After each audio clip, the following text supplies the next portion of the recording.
But we have a ton on the agenda today and a ton to talk about. So let's go ahead and dive in.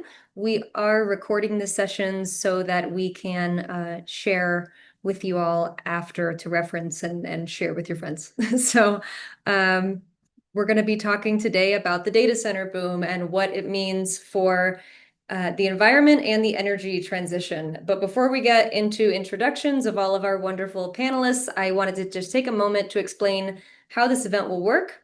Our panel discussion will run for about an hour, and we will leave about 15 or 20 minutes of that hour for audience Q&A. So everyone here will have the ability to submit questions via the Zoom Q&A function at the bottom of your screen, which you can do at any point during the conversation. Would love to encourage lots of questions so that we can really dive in that last 15 minutes. And after that, like I said, we'll give everyone the option to turn their video and audio back on and join an optional virtual networking group discussion for about 30 minutes. We know everyone's busy, but we hope that you can stay on if you can. So we'll be splitting the group into small breakout rooms at that time so that you have an opportunity to really connect with a handful of people in this group, and then most likely switching that group up halfway through the 30 minutes so that you can meet some new faces and have some new conversations. And for that portion, we'll be providing some guided topics and questions. So that is what we have coming up. Let's go ahead and do an introduction to our panel. So first, I want to introduce Dr. Robert Hobbins, who is Assistant Teaching Professor of Sustainability at the CU Denver Business School, who is actually hosting our event today. So thanks for joining us. Robert directs the sustainable business programs at CU Denver, including the new MS in Sustainable Business. His teaching, research, and consulting work seeks to solve today's water scarcity and climate challenges through private sector innovation. Prior to joining CU Denver, he's worked in water quality analysis, flood resilience, and water security and conservation. We also have Adam Reeve on the call today, SVP of Customer Experience at Resurety, which is a provider of software, services, and marketplace solutions that empower the clean energy economy. Adam has been with Resurety for nearly a decade, and in his current role works closely with clean energy buyers, developers, investors, and that includes quite a few data center developers and hyperscalers. So really excited to have Adam's perspective on this call today. We also have Charlie Sellars joining us today, Director of Sustainability for Microsoft's Cloud Operations and Innovation team. In his role at Microsoft, Charlie ensures that Microsoft's cloud operations, like the construction and operation of data centers, are empowered to achieve their sustainability goals, including becoming carbon negative, water positive, and zero waste by 2030. Charlie is also the author of What We Can Do, a Climate Optimist Guide to Sustainable Living. So we encourage you all to check that out as well. Last but not least, we have Dr. Metin Turkay, Professor of Industrial Engineering at Koç University in Istanbul, and a visiting professor at Texas A&M Energy Institute. His work focuses on energy mix optimization and energy efficiency of complex systems, as well as developing machine learning and optimization-based decision support systems. Metin completed his PhD at Carnegie Mellon University. So thank you to all four of our panelists for joining today. I don't think I've said so yet, but I'm Nikki. I am Director of Media Strategy at Inflection Point Agency. We are a boutique communications agency that specializes in supporting clean energy and climate tech companies. And in my media relations work, I get to really dive into the stories and the trends that are driving clean energy and climate tech forward. And right now, data centers are probably the biggest story that we've had an eye on, and many of our clients have as well. So really excited to have everyone here. All right, so let's get into the topic at hand for today. So as you know, we're here to talk about data centers. Right now, really, it feels like everyone's talking about data centers. And that's because so much of what we do every day in this digital age relies on data centers. They're really the backbone of the digital world. They enable, all sorts of digital tools and applications from cloud services to AI applications. And I think we all know that right now AI-powered solutions are really exploding, and we need more computing power to support that. So hence the rush to build more and more data centers. And what I found out when I was doing some research on this is that the US actually has more data centers than any country in the world. There are about 5,400 data centers right now in the US, which accounts for about 45% of the global total. And one of the things that probably many of you have heard about these data centers is that they are extremely resource intensive. So they require a ton of power and a ton of water to keep running. And the impact probably goes beyond that, as I'm sure we'll find out today. So let's go ahead and turn to our panel of experts here to find out more about the environmental impacts of this growth in data centers. So I'd like to start by talking about the electricity component of all of this, which we'll probably spend a lot of time on today. And I want to start with Metin. And I'm wondering just how much energy demand are we talking about for today's data centers, and how much energy demand might we be talking about in the future as we build more and more of them? Can you help put that into context for us? Okay, so thank you very much, Nikki, for this question. It's a very interesting question. Actually, I started to develop some scenario-based simulation models. Before answering this question, we have to chart trajectory of industrial growth, especially artificial intelligence, and attached to artificial intelligence progress, the data center component. And, there are three possible trajectories for artificial intelligence up to 2050. These scenarios are assembled from different experts, and the scenarios are as follows. The first scenario is business as usual. Current trend continues, and simply, we project this into the future of 2030 and 2050. The second scenario is a business decision that the sector has to make. The second scenario is, we have very large platforms like OpenAI's ChatGPT attached to it, Microsoft's own, platform. Then Gemini, just recently opened, but it's becoming very popular, Grok, etc. So big, corporations, big platforms continue to develop. This is the second scenario. Third scenario, in artificial intelligence circles and data center circles, this is being discussed vigorously right now among all of the, stakeholders. Should we have an artificial general intelligence or specialized intelligence? For example, Nikki, you are a media communication expert. So it means that rather than using a ChatGPT or OpenAI-like platform, you will have a platform that is expert or the domain-specific application of artificial intelligence for your needs only, right? Electrical engineers will have their own, merchandising people will have their own, and we will have hundreds of these small-scale artificial intelligence applications rather than general intelligence. So these three will shape and dramatically differ energy needs.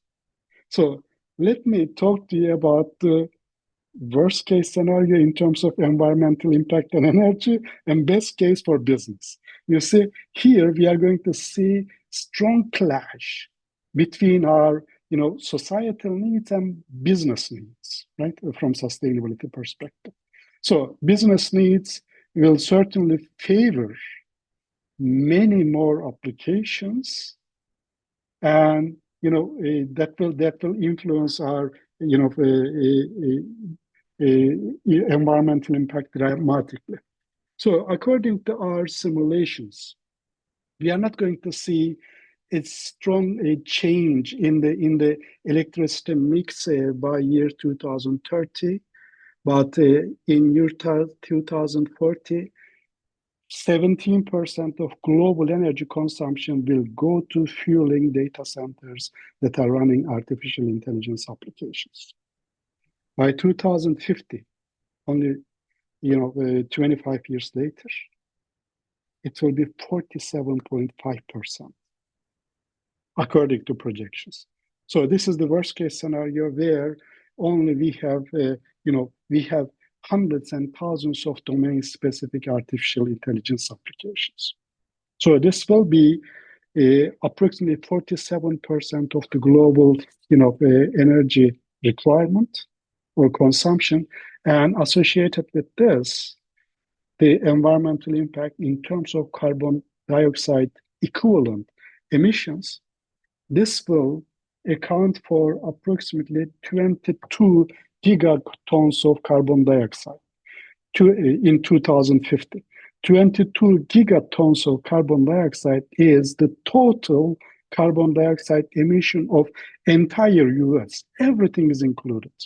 Households, cars, industry, energy production, everything. 24. So 24 gigatons for entire US will be only for will be released only for artificial intelligence applications globally.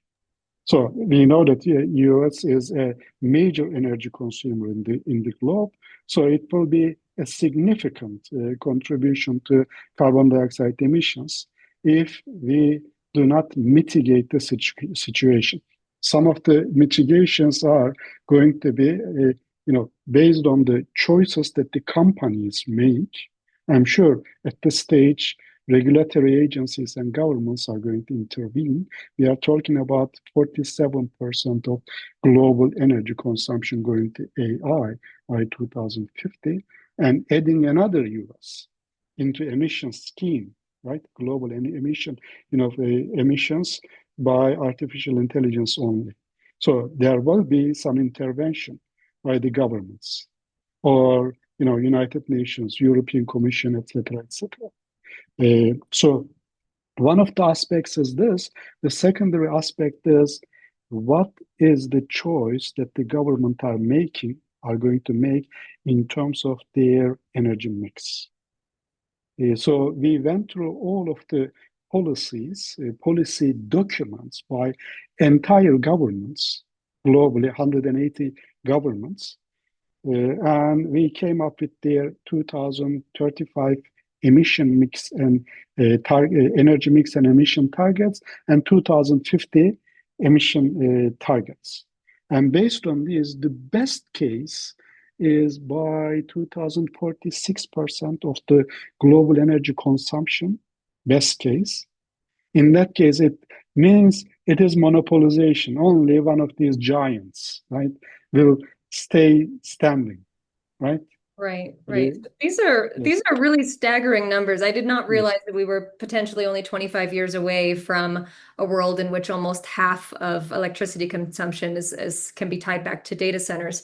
So with that in mind, I want to hear more about it sounds like the actual emissions impact of that energy consumption is really going to be tied to how quickly we're adding more renewables to the grid and cleaner sources of generation. So I'd love to hear from Adam on this next one and find out a little bit more about what we're seeing in terms of tech companies that own or use large data centers, especially hyperscalers like AWS, Microsoft, Google. What are we seeing when it comes to these companies investing in cleaner power to run those facilities? Yeah, sure. So as I mentioned, or Nikki, as I think you mentioned in the intros, we work with almost all of those hyperscalers. And so I have some pretty good knowledge, at least of the US, their strategy here. I'll say it's generally been a pretty incredible transformation over the past decade as these companies have taken real leadership in the sustainability efforts. So as you look at the installed capacity of wind and solar in the US, about 41% of all of that power has been contracted by corporates that are seeking to decarbonize their supply chain. So specifically from a carbon emissions perspective, this is called Scope 2 emissions. It's the emissions associated with electricity usage. as these data centers come online, and increasingly these data centers are growing in scale. Charlie might probably knows this better than me, but a large data center not too long ago was, 100 megawatts or so, and now we're seeing 200, 300 gigawatt scale campuses that are consuming a lot of power.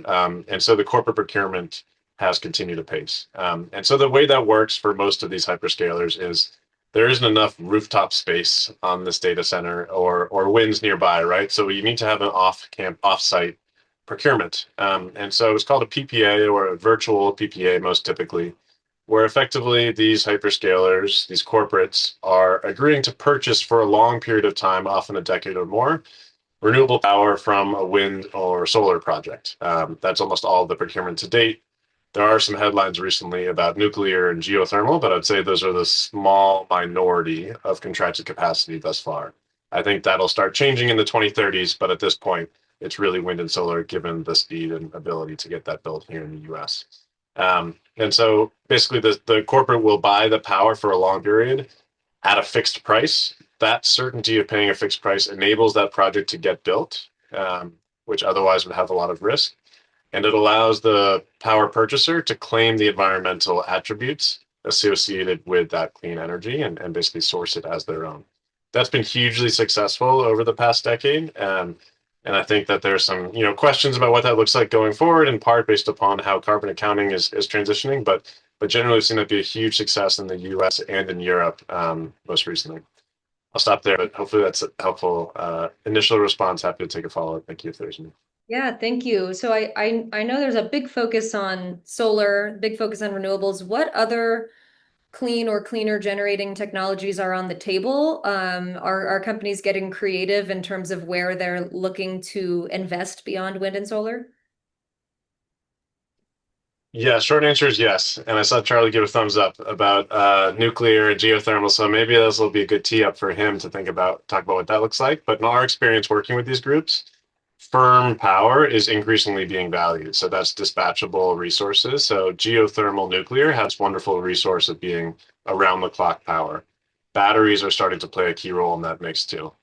So I think we're sort of in early innings in seeing that transition. Wind and solar have been the vast, vast, vast majority thus far. But maybe Charlie, if there's anything you want to add there, I'll turn it over to you. Yeah, sure. And I think so. Here's what's pretty cool about the role that the data center industry is playing in terms of accelerating the clean energy transition, because I think it's undeniable that there is a question about how much energy are the data centers going to use. It's certainly more than in a world that did not have data centers. But the good news is that all of us major hyperscalers are really committed to powering those data centers with clean energy as much as possible. So I'll give you a fun little example here before I talk about the broad scope of where we're trying to innovate. Let's talk about a gigawatt. You might be like, what is a gigawatt? What does that actually mean? I just looked up a gigawatt converter. I found a fun little website. It's equivalent to 1.3 million horses. So imagine you've got the horsepower of 1.3 million horses. They collectively can produce a gigawatt. Microsoft to date has contracted 34 gigawatts, all of clean energy. And so, that clean energy is both solar and wind, as Adam mentioned. But we also kind of made some headlines about a year ago when we are actually bringing one of the 3 Mile Island nuclear reactors, the one that didn't melt down, the one that was working, but was shut down due to lack of demand. So we're trying to bring on a lot of really cool innovation on the nuclear side as well. We actually have signed a PPA with a nuclear fusion company. Whether or not they're able to deliver against their deadline is a great question, but we're looking at a little bit of everything. And the battery question is a really interesting one, because in the data center world, we're talking about a data center has to run 24/7, 365, can never go down. Imagine you're a hospital, but you couldn't use your cloud services at night because we're only using solar. That's not really a world that we're into. And so that's why we're balancing both the solar and wind plus battery exploration so that we can make it through evening, but then also looking at these constant on-demand sources of carbon-free energy like geothermal and nuclear so that we can actually run a data center 24/7, 365 days a year. And I can tell you, even just like living in Minneapolis, It's not just night you have to worry about with solar, it's also winter. Like these northern hemispheres are wild because like I think I did the math and I would need to buy about a $400,000 battery to make it through winter just with the solar panels on my house, and that's worth more than my house. So it's a really interesting dynamic of us playing the market making role to try to bring the cost of all these things down over time. And that because the costs have come so far down, that's why 81% of all American clean energy or all American energy coming online, period, is clean energy. Which is awesome to see. And that number goes up because it's the cheapest, it's the fastest, and it's typically the most effective, irrespective of your position on whether or not you want to do it for climate change. Anyway, Nikki, I know you're guiding us here, so don't let me opine for too long. No, this is great. And I had to ask that question because I've seen some really interesting announcements recently from companies like Microsoft investing in other forms of clean, firm power. So thanks for diving into that. So beyond the fact that data centers use a lot of electricity, they also use a lot of water. So I want to make sure we get to that as well. So let's turn to Dr. Hobbins here to talk about water usage. And as I understand, please correct me if I'm wrong, data centers use water to cool servers.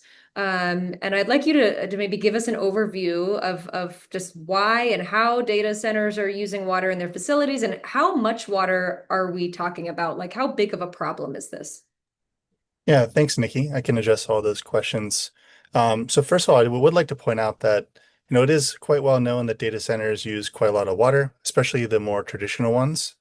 That have been around for a few decades, but they actually use around 75% of their water use, which is indirect water. So it's not just to cool their data centers, but actually the electricity used in the data center itself. You need oftentimes water to generate electricity.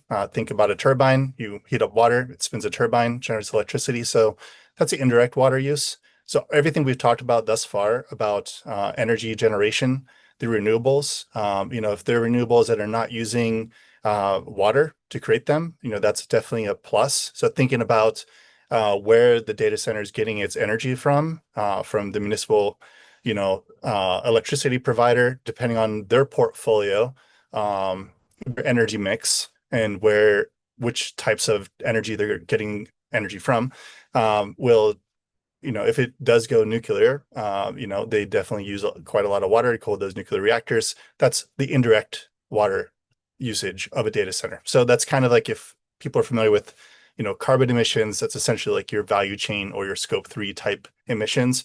That would be essentially your value chain water use. So data centers have enormous amount of water use in its supply chain or value chain, if you will, from the electricity that they use. So that's actually very important to think about. Although when we talk about, a data center's water use, we generally don't report on those indirect water sources. We generally are talking only about their direct consumption. So the water that they're using to cool their centers. That's traditionally that has been through evaporative cooling. So if you ever drive by a nuclear power plant, you see the giant, stack cooling tower, which is cooling off the reactor. It's similar to that idea. So basically taking hot water and letting it evaporate to cool it down. So that can be done through a lot of ways. You can, submerge the actual servers themselves to extract the water and cool it down. You can use evaporative type cooling within like forced air into the data center. A lot of different techniques for doing that. But in terms of the scale for how much this problem is, it's a lot less energy efficient to cool data centers through using electricity through like AC type environments. It's much more energy efficient to use water. So that's why a lot of companies prefer to use water as a means of extracting the heat from these data centers. So it is a pretty big impact. We're looking over the past decade at about 132 million cubic meters of water. That's about 35 billion gallons from just the top 4 big tech companies. Putting that in perspective, that's around 53,000 Olympic swimming pools.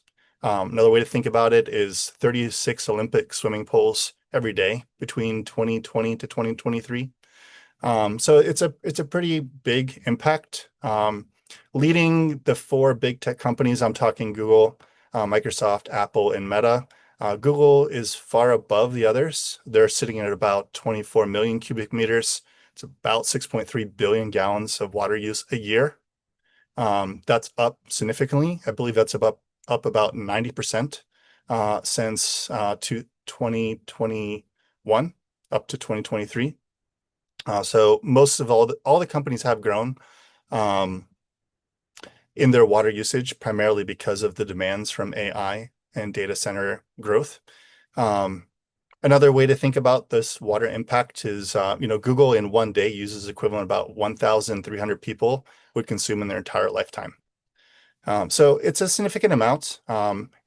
There's, again, a big difference between, past water usage of data centers using, more traditional methods of evaporative cooling, big cooling towers versus companies that are using more closed loop, we call them closed loop systems. So you're not actually having evaporation, you're having water going through a closed loop system. You're not losing water through evaporation. You're able to use those systems to cool down your towers. And that's where a lot of the modern data centers are today. Even in those closed loop systems, you still have to replace that water now and then due to contaminants that get in that water, and to just keep the efficiency high. So it's not entirely eliminated, but still a factor. Great. So that's a pretty major issue, and I feel like it's one that gets a lot less attention than the topic of electricity. So, I mean, other than these closed loop systems, are there other innovations or solutions out there to help limit the impact of this water issue, especially as we're seeing more and more regions of the world experiencing more drought, higher temperatures, more and more regions of the world are water stressed. What looks most promising to you? Yeah, there are a lot of solutions. I think Charlie started to put some of those in here. When you search, innovations in water technologies for cooling data centers, Microsoft does pop out as the clear leader in this. Even just looking at Google's water impact compared to Microsoft's, it's quite substantially like 3-4 times higher right now because they do primarily, they have a lot of these historical traditional water cooling technologies with evaporative cooling and so on. Microsoft has entered the game with a lot of different technological innovations and pioneering those. So a couple of the things that we can mention. There's this it's now defunct, but there was this Project Natick where you actually submerge. Microsoft did this experiment to submerge a data center in the ocean. Ran it for several years, learned a lot of information about like how these data centers can increase reliability over long term by using submerged, essentially like small submarines. But they didn't actually have regular air inside of them, so there were nitrogen inside. So you didn't have oxygen leading to corrosion and other effects. So the reliability of those servers lasted longer. And if you're utilizing submerged servers rather than through these traditional cooling technologies, it actually is much more efficient at keeping those data centers cool. In the case of submerged seawater, it was about 10 Celsius less than a land-based system.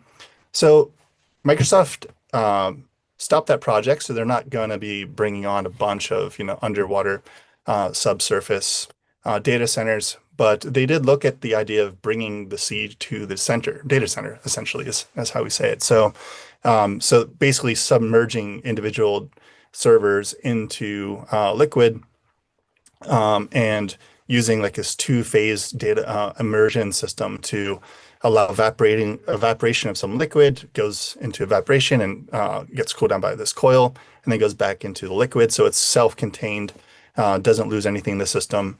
That's one thing that they've done. There's other things that like Meta has also changed the temperature, the set point at which they allow their data centers to operate. In the past, let's say in the mid 2000s, data centers were mostly operating a range of like 68 to 72 degrees. So cool temperatures.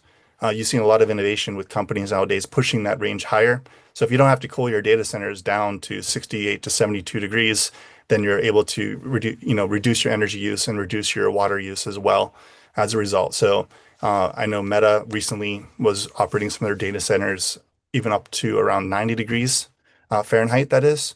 And again, if you can get your data center to operate in those sorts of conditions, you can definitely reduce your energy use and water use. And Meta is one of the lower consumptions related to water right now. And I have a feeling that has a lot to do with the equipment being able to withstand those higher temperatures. Another area in terms of water use is how these facilities are thinking about what are they using to cool. There's this Google's Douglas County Center. It's one of the earliest data centers for Google in Georgia. It began construction in 2003, completed in 2007. Started using reclaimed water back in 2012. So you're basically using, effluent, reclaiming that, so treating that to a certain standard that you can utilize for cooling your data centers. So they've been doing that since 2012. They have around 4 of those sorts of projects around the United States right now. Google does. So you're able to reuse their own effluent, actually. And they also have a permit to treat their own effluent. So after they use that water, they can treat their own and bring it back into their system. So not only are they getting reclaimed water from the municipal source, they're also treating their own wastewater and using that as well. So there's a lot of ways to reduce your water demands as a data center operator. There's also some really cool things happening with geothermal. We talked about geothermal already for using energy to provide energy for data centers, but they also be used as a way to cool data centers because the Earth is around 53 degrees pretty consistently. So if you can take water and put it down into the surface, use that to cool down the water, bring it back up into the data center, you can actually use geothermal to cool down your data centers. And there's actually this Iron Mountain data center in Pennsylvania, which is quite interesting. It's a former limestone mill it's filled up with water. So it's an underground lake, about 220 feet under the ground. It's about 35 acres. They built the data center into that. So it has the lake for cooling. It also, has less, it's more resilient to any type of natural disaster. The security is really amazing as well, being in essentially this giant bunker. But they have some of the best, sustainability metrics out there, being in this giant limestone cave that's filled with water. So those are some of the things. But yeah, I think the main thing is having closed loop water systems right now is really the way to go. And a lot of the new data centers are utilizing those sorts of technologies rather than these open loop, evaporative cooling tech. Wow. Okay. Thank you. That's the first I've heard about data centers being submerged in bodies of water. So that's really interesting. I'll put the link to it in the chat. That would be great. Thank you. So it sounds like there are lots of solutions for these 2 major issues that we've discussed so far, but they're not overnight solutions. They'll likely require a lot of time and investment to really scale to where we need them to be to curb some of these issues. So I'd like to go back to Charlie and hear a little bit more about Microsoft's perspective on all of this and your experience there. You have a very, very unique firsthand perspective here. So first, I'd like to hear a little bit more about Microsoft's environmental goals and how data centers fit into that picture, because I know that for a lot of the hyperscalers, progress towards net zero is for now, being slowed, or for some companies even reversed because of the amount of electricity consumption that needs to happen to keep these data centers running. So how do you see those 2 issues fitting together? And how is that an issue that you're solving? Yeah, and I'm going to throw a wrench into the discussion here by saying electricity is not the problem when people talk about emissions when it comes to data centers. And actually, in my world, the emissions from electricity is nearly trivial. And when I say nearly trivial, I mean that there is a very well-established mechanism that Adam mentioned called the Power Purchase Agreement, so that there is a market available for us to buy clean energy against all the electricity that we're using. And so the amount of, so those are called Scope 2 emissions for all of us big companies. For Microsoft's last sustainability report that just came out, I think our Scope 2 emissions were about 2% of our total emissions. So it's not the energy from the data centers that is the emissions problem, because we have a lot of really robust and fun ways to go mitigate it. The difficulty is this side of the house. I have my own Microsoft hard hat because it turns out that data centers it isn't just like in the cloud somewhere. They are big physical buildings. And so when we think about getting to net zero as a company, you have to look across the entirety of the emissions that's associated with getting the stuff to you to be able to make your thing and to run your thing as well. So we have this notion called embodied carbon. And that says, like, for example, think about the computer that you're watching this lecture on. That computer has enough embodied carbon in it to equal about a decade of using it, which is like pretty wild. And so if you think of all the servers that go into the data centers, all the steel, all the concrete, all of those, and then for other parts of Microsoft, like literally people playing Xbox at their homes, these are all like the fun things that come into the emission set that we require to go to net zero. So we have to balance both sides of the ledger. On the reduction side, we are trying to see ourselves as a market maker at Microsoft. So we're investing a lot through our climate innovation fund in like green steel, green concrete. We announced the world's first cross-laminated timber data centers made out of wood, which is awesome. They're actually very fire retardant. They're not you might think there's a risk of them burning down, but no, they're pretty cool.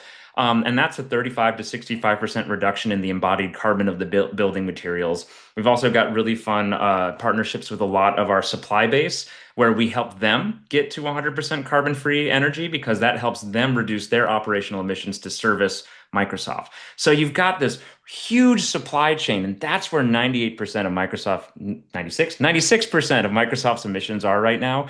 And so much of the game right now is building up that supply and investing in that supply so that the cost of these things can come down, the availability of these things can come up, and that every data center that anybody wants to build can be built with these low carbon building materials. That's the reduction side of the ledger. But I just want to be very clear to everyone, you cannot reduce your way to net zero. And so you have to also acknowledge the reality that you have to look at the other side of the ledger as well, which for Microsoft, we are the world's largest purchaser of something called carbon removal. These are anything from biogenic solutions to mechanical solutions where we're actually sucking carbon out of the atmosphere and storing them for at least 100 years, sometimes well over 1,000, to take those emissions out.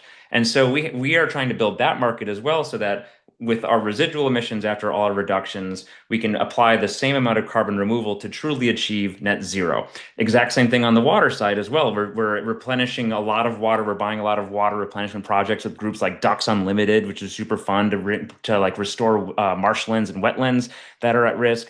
You kind of have to work both sides of the ledger to make it happen. But that's the cool part about working in this field as a data center industry is we are investing in these markets so that the entire global economy from here until the end of time also has access to these solutions so that we can all kind of get to net zero together with us bearing a lot of the financial burden to get this stuff kicked off.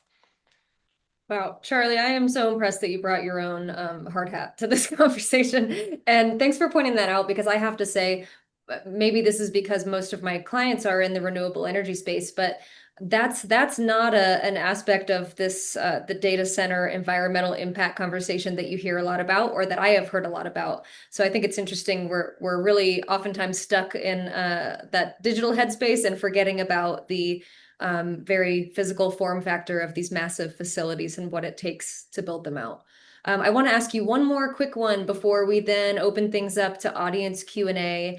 And you touched a little bit on renewable energy investment, but I want to know how you think data centers really fit into the overall energy transition away from fossil fuels and toward cleaner sources. I've heard some experts say that because of just the sheer increase in electricity demand, that we're just not able to keep up faster or that keep up quickly enough, or that we might be keeping fossil fuels in action to help meet some of that demand. So would you say that data centers are accelerating the energy transition, harming it, neutral?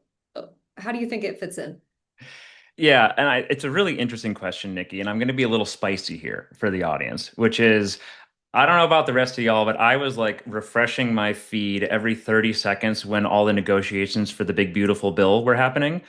And one of the things that was at risk was not just a redaction of the Inflation Reduction Act's credits for clean energy.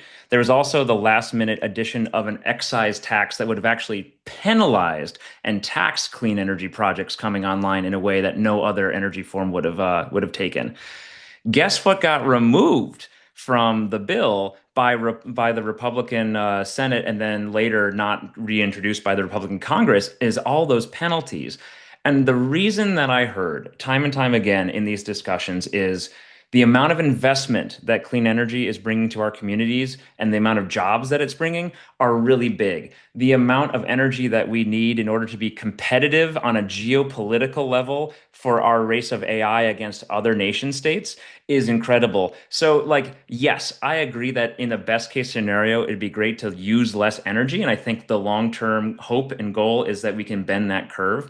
But in the near term, this weird thing has happened where there's the demand for energy, period, to be competitive on the global scale for AI, and the demand for good paying jobs.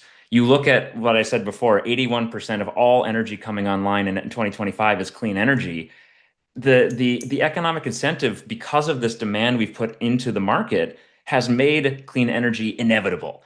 Even with this administration trying their damnedest to get rid of it, like if you look at clean energy ETFs, their valuation right now is the highest it's ever been in the Trump administration.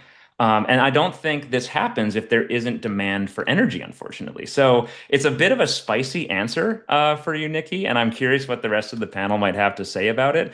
But in the short term, I do think that like sometimes to scale these markets up and to bring the green premiums down, you just have to have a lot of demand. And right now, there's a lot of demand for energy because of AI. Thank you for the spicy answer. Do any of our other panelists have anything they'd like to add to that, for that question before we move on to audience Q&A? I'm happy to jump in. Yeah, Charlie, I appreciate that. I do think that the concept that you mentioned earlier about big tech using their buying power to create markets and to lead from that perspective is 100% true, right? We've seen that time and time again where these large buyers have the credit, they have the finance capability, the ability to enter into long contracts that really do shape the market for the rest of corporations out there who don't have that ability to act independently. I think that the AI demand growth, if you rewind a year ago and you were in energy policy wonk circles, you would see that there's a lot of hysteria about AI growth, right? So load growth in Texas was basically going to double over a very short time horizon and had a lot of people concerned about reliability issues. A lot of those forecasts have come down. And so I think that is one upside, is that we're starting to see a bit of a course correction where AI-led demand growth is less of a scary unknown, and still certainly there's uncertainty, right? Like there's a ton of uncertainty, probably more than we've had in quite a while, but there's less than there was 12 months ago. And I think the industry started to recognize that actually we have the tools to address this growth through wind and solar and some other emerging technologies. I think the good news is that, for better or for worse, like a lot of people, a lot of utilities had great data centers coming online. I'm going to go build a bunch of gas turbines. The reality is now gas turbines, it takes 5 to 7 years to get a turbine. There's a backlog there. Wind and solar remain the fastest way that we can add megawatts to the grid, regardless of your politics and regardless of how you care about carbon emissions. So I do think there is an element to what Charlie was saying that definitely mirrors what I'm seeing, right? Which is load is driving a lot of demand for power, and the cheapest way to build power right now is wind and solar. So that's sort of an optimistic take on things, but one that we're seeing from our perspective as well. Yeah, that makes sense. And it's a promising combination of factors going on right now. Metin, I think you had something else you wanted to add on this question. Okay, before we move on. thank you, Adam and Charlie. I'm not as optimistic as you. You portray a very optimistic picture. This is a geopolitical competition for AI supremacy. So obviously, businesses will be under tremendous pressure to put together these systems very fast. So in that case, I think they will rush into decisions and quickest. The quickest is, oil. Go with the oil.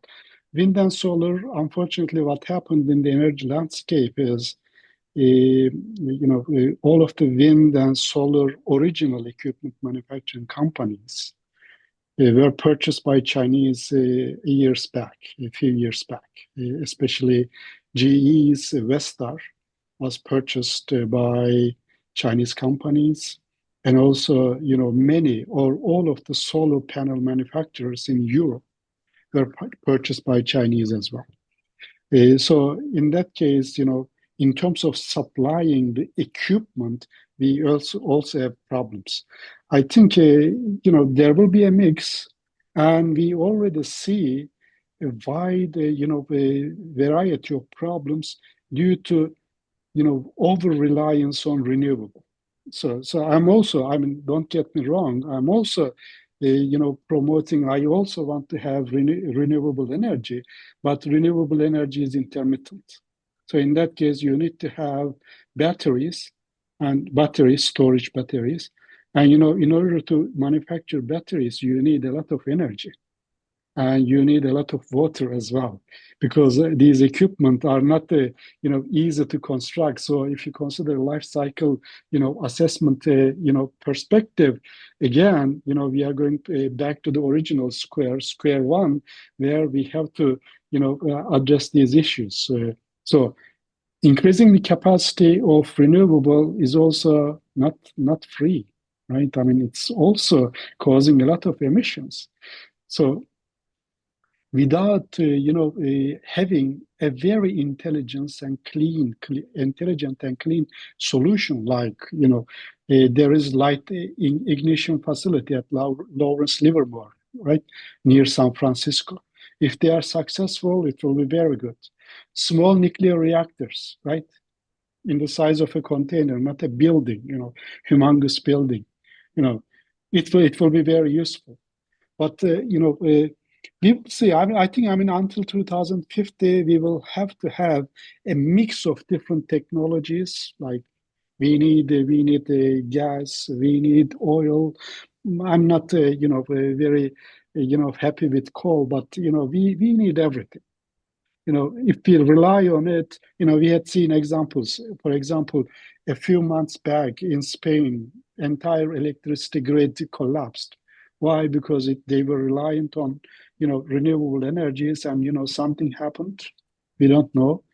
Wind was very, very fast. In that case, they shut down the wind turbines to protect the equipment, and entire nation went dark.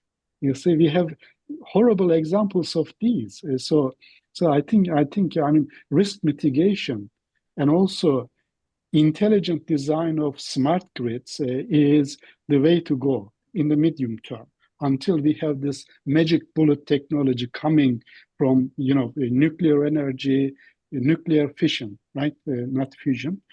So in that case, it will be solving a lot of problems. But in the meantime, I think we are stuck with old, dirty, plus new and clean technologies altogether. Well, thank you. Thank you, Metin, for sharing that. And that's why I'm glad we have so many different perspectives on our panel today, so that we can sort of hear from all sides and differing opinions on this conversation. But I want to make sure that we have a few minutes, about 10 minutes or so, for questions from our audience here. And I'm looking through our list, and I'm going to start with a question here about rare earth metals. So we've been discussing energy and water resource demands, but does the expansion of data centers at the rate we're discussing also raise issues as to supplies of rare earth metals? Does anyone on our panel want to take a stab at that? Metin? Yes, actually, my next research is focusing on that energy plus the circular economy and rare earth minerals. Let me give you statistics. H100 is GPU by NVIDIA.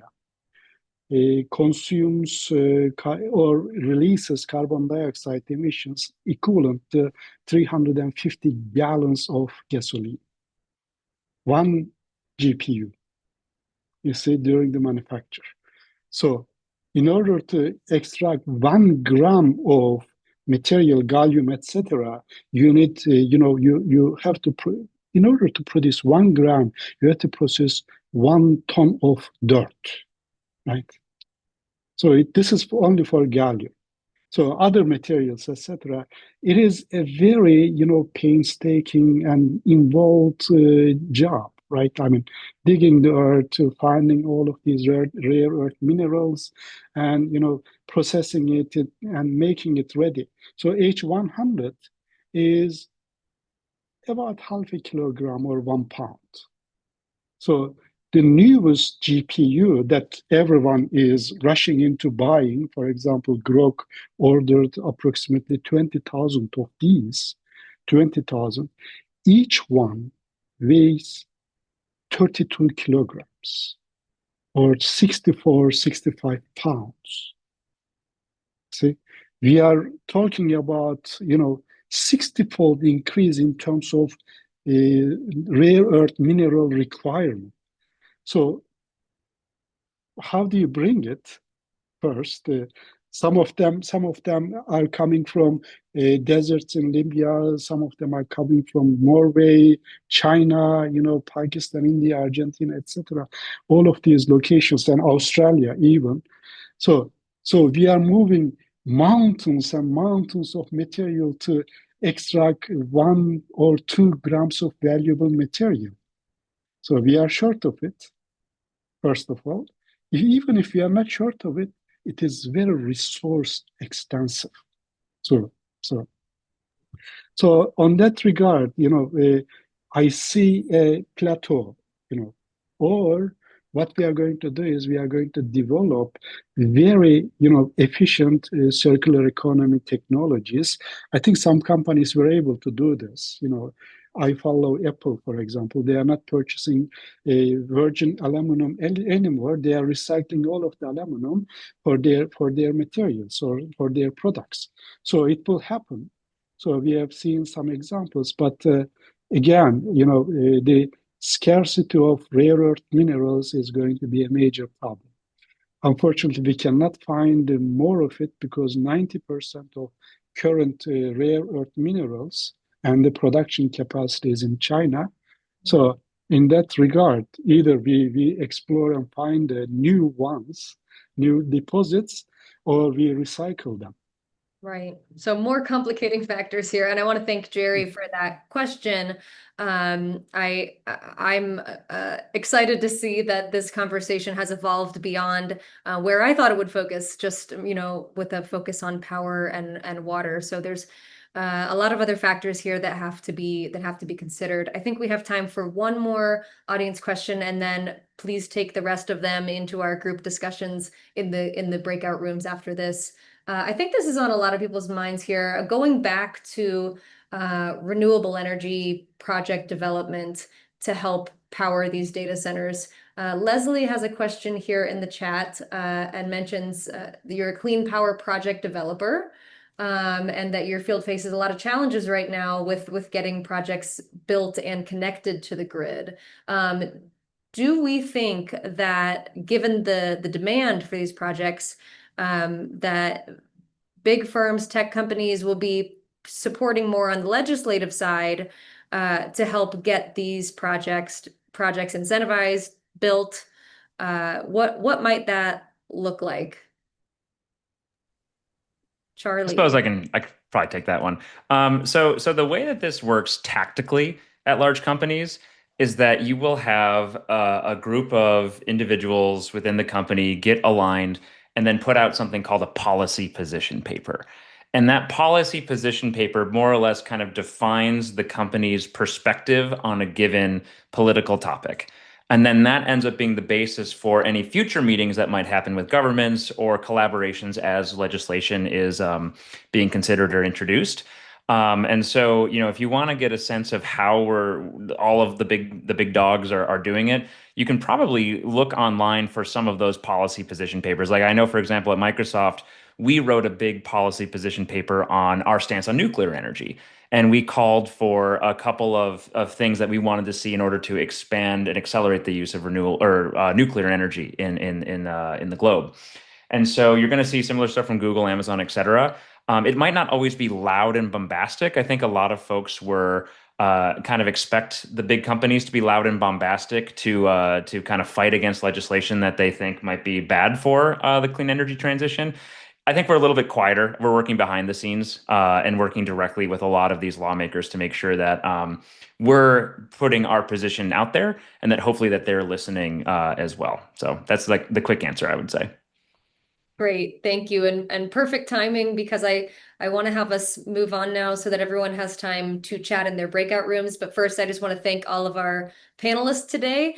We really just started skimming the surface of this topic. There's you guys should see the list of questions that I have that we couldn't get to, but there's just so much to explore on this topic, and hopefully that can continue in our small group discussions after this and beyond. So thank you so much to our panelists for joining and for sharing those insights.